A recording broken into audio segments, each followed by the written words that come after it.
GDM stands for gestational diabetes mellitus. So it's a type of diabetes that occurs only in pregnancy.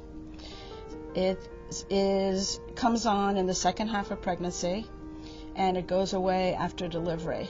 Gestational diabetes, the rates of it are actually increasing in the United States. It's thought to be at least 5% of all pregnancies are complicated by gestational diabetes.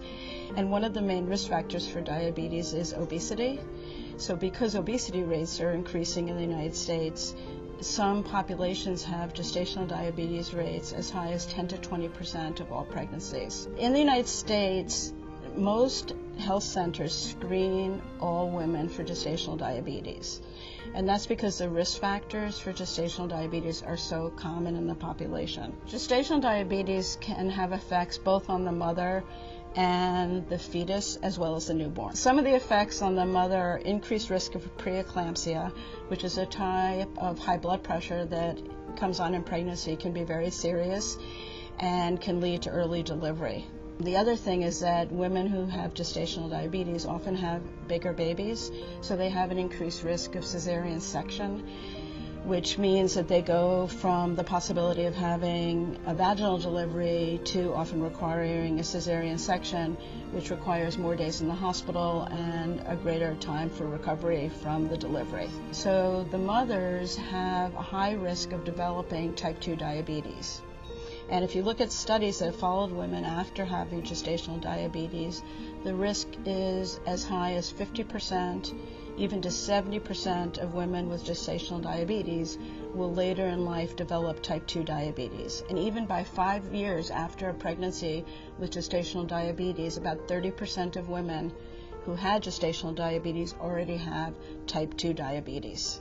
And for the baby, what happens is studies are now showing that these babies that are born very large may have issues with obesity in adolescence, and they may have also an increased risk for themselves to develop diabetes and other conditions associated with obesity, such as high blood pressure. In our program, we have a high-risk obstetrician, we have 2 diabetes specialists, we have a nutritionist, and we have a nurse practitioner who's a certified diabetes educator.